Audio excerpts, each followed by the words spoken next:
Hi, everybody who happens to have tuned in.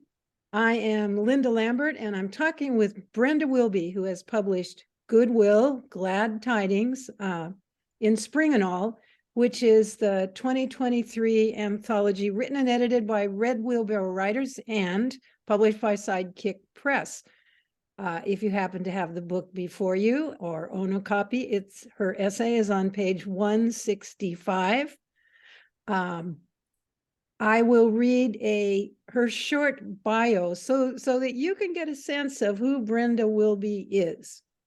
Here's the book, and here's what is said about Brenda. Brenda Wilbee has written 10 books, including the Seattle Sweetbriar series, which has sold 600,000 copies.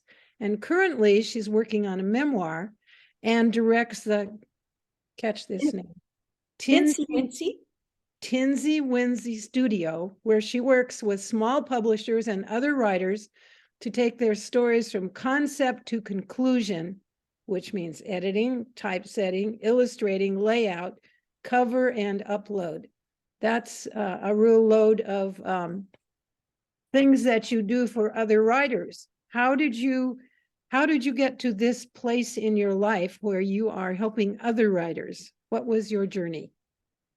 Well, I guess the journey began when I hated all of my covers. I'm serious. I hated them all. And I kept telling my publishers, I am not going to shut up about this. I hate them.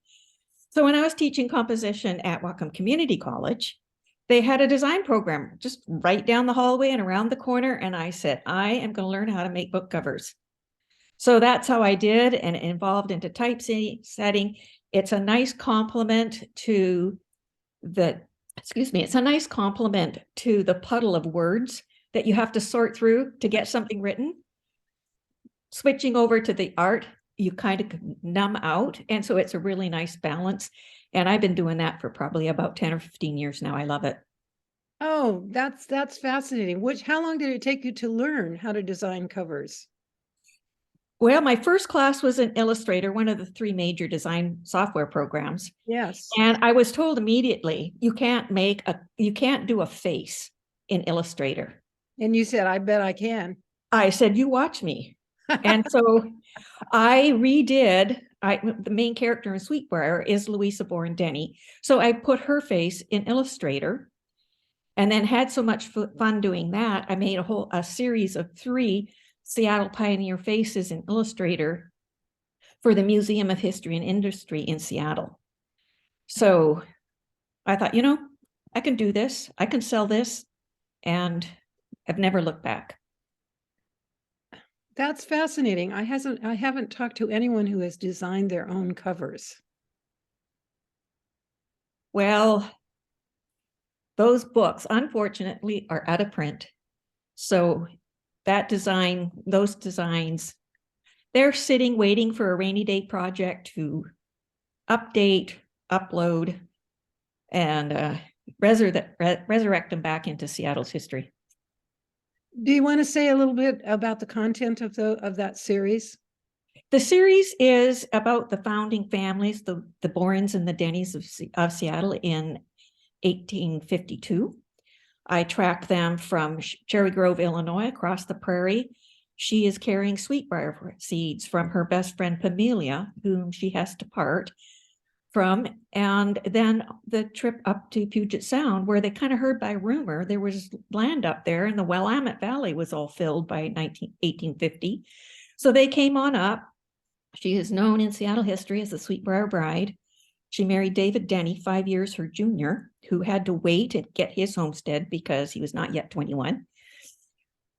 But when they were able to marry, get that property, she went and planted her sweetbriar seeds out in front where Denny Way now comes down into the water, and sweetbriar grew all up and down the coast, eventually all the way up to Blaine, all the way down to Olympia.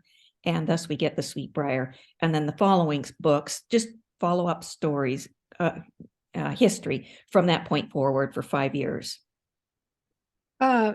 I do want to talk about your writing in the anthology, but I'm fascinated by what you're talking about now. How did you happen to really write that? You just became interested in the history? I did, and it happened by accident, lucky accident. At the throes of my marriage, it was like, who am I? What do I do? Where do I go? Please help me, God. Mm-hmm. And then I just sat down and I thought, when have I been the happiest? Well, it was writing. I started publishing in high school. And I thought, okay, I am going to write. The paper came up with an ad for Shoreline Community College, writing for pleasure and profit. Now that looked really good. Pleasure and profit. Yes. So I jumped at that and was taught basically the rudiments of commercial publishing. She gave us 6 assignments. I sold all 6 assignments right out of the gate. And in that class was a woman who was 84 years old, and she was writing a story about Chief Seattle's grandson. But she was getting her geography all mixed up. She had Lacey North instead of South. And so I volunteered to help her sort the geography and help her then work with that manuscript, because it was just a fascinating story. Yes. So I'd gone down to the local library in Seattle where I lived, and all the Pacific Northwest books were on the bottom shelf. So I was sitting cross-legged, pulling out each of those books, and a big fat one called Blazing the Way just kind of opened in my lap. It was so old, it was strung together with string. And I started going through that and came across a quote from Louisa Boren, and she said, "Oh, what a story my life could make." And I just slapped that book shut and I said, that is my covered wagon story. And I checked it out, went home, and that is how those stories started. The history in Seattle is so alive, so immediate. And they were all writers. So you know exactly what happened every single day for 5 years. Oh, you had splendid resources to work from. I did. I mean, and it's because Seattle was founded by writers and has saved those manuscripts and make them easily accessible to anybody, even to the point of storage rooms in an old junior high with all the documents of the first general court that came to Seattle. Those are all boxed up but indexed somewhere. I found what I needed, called somebody, and they had to get a key, let me into the junior high school, but I was allowed to look through all those records. So it was just, history is easily available in Seattle. Yes, would that all history were easily available, though, you know, as a librarian, which I was for many years, I know librarians want to have archives, and sometimes it's really hard to get budgeting for archival material. And you were fortunate in being able to go directly to the source and get that material. And I also love that you got that urge to write in a community college class. Yeah. And I know you've taught at community college, and that was part of where I was too. So after that initial breakthrough with your group, with your writing, what has been your writing journey since then? Well, I wrote, after the Wheelbarrow books, I wrote a standalone biographical novel working off of a diary of a woman who shipwrecked off of Cape Horn, South America, with her husband and 9 very drunken sailors. I did a romance on a dare. Cranked that out in 2 months. I did a nonfiction for HarperCollins, which is a book about women's choices, archetypal choices for when they're in conflict and feeling stuck. And that came out, I think, in 1992. I updated it and republished it myself a couple of years ago. And then I did a nonfiction called Skagway. It's all about the gold from Skagway, Alaska. But that was 2013. So I haven't not published really anything since then. Well, let's just say it. I haven't published anything since then except for this now. So I feel like I'm being relaunched back into who I am by this debut of my resurrection from writing. I used to joke about people, you always get quips when your last name is Wilbee. It's like, okay, Sarah, there's always. So my response has always been, well, at least it's Wilbee instead of has been. So this anthology is taking me back from the has been, from Wilbee to has been to Wilbee. And I'm very excited about that prospect. I'm excited to hear more of your writing. And I'd like to know how this particular piece came about. I've read it, of course, several times, and I have a sense of how it came about, but why don't you talk about that? Well, to answer that question, I kind of have to tell a very short story. That's My good. son Blake, when he was 8 years old and in piano lessons, he's kind of like me. He would be practicing away and then he hit the hard spot and he'd go, ah, and he'd go back and all the way up to the hard spot and freeze and back and all the way through. I write like that. Oh, yes. I write like that. So I have lots of bits and baubles in dresser drawers, filing cabinets, where I hit that spot too many times and gave up and just filed it all away. This is one of those. So it was filed away, and then Laura Kalpakian took her slipper and started smacking me upside the head, saying, you got to get something into Red Wheelbarrow. It's her credit. You got to do this. But I have so many writing projects going. It was just, I kept ghosting her on it. And finally she said, you've got 5 days left. You got to sit down and do this. So it was really only to get her off my back. I started really going, well, what can I use? What can I use? I couldn't think of any spring stories. And then I thought about that Christmas story. I said, well, that's not spring. That's not spring. And then it's like, well, you always do everything backwards anyway. So I pulled it out and then reframed it with that, our theme for the anthology of profound change. And so it's a story based on something that happened to me at Goodwill at Christmas time, and how everything changed in my mind about the concept of aging, giving up my old auntie's dining room suite, downsizing. And through a little girl's sense of wonder and magic, she made me re-see life itself. So it was a profound change for me. And I just based the story on the framework and skeleton of what I experienced in the aisles of Goodwill at Christmas time. The next time I see Laura Kalpakian, I did see her yesterday, of course, at Red Wheelbarrow Writers, but I'm going to say good for you for giving Brenda a kick in the pants.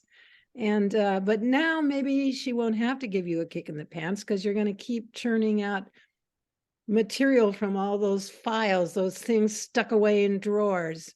Well, she's like a friend you can kiss on the cheek and say thank you, because she literally has baptized me out of has been back into Wilbee. Wilbee. So I'm very, very grateful for her mentorship over the years and for that last kick in the bum.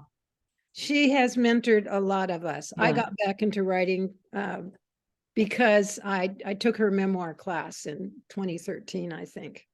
So, well, I think there is certainly more to say, but I think we can conclude very nicely with reading from your last 2 paragraphs, if you can bring that up on your computer. Okay, so this is the final of this interaction between a single mother, a little girl of 6 years old, and myself, and my thoughts about this dining room set and going forward. Goodwill and glad tidings. Betwixt and between, though I was, and a little lonely for the simplicity and sincerity of Christmas past, I felt the spark of rebirth. Gifts once loved can be loved again. And Aunt Vi's dining room suite, in storage with everything else, could wait. If it came to pass that my own downsizing might force me to leave it behind, Aunt Vi, ever present and not going away, will ever remain in memory, sacrosanct. And now this new memory to hold, Christmas napkin rings, transformed, gaudy to splendiferous beauty by the simple wonder of a child. I left Goodwill, full of my own wonder, alive to this not so small Christmas miracle, and in the hope of more to come.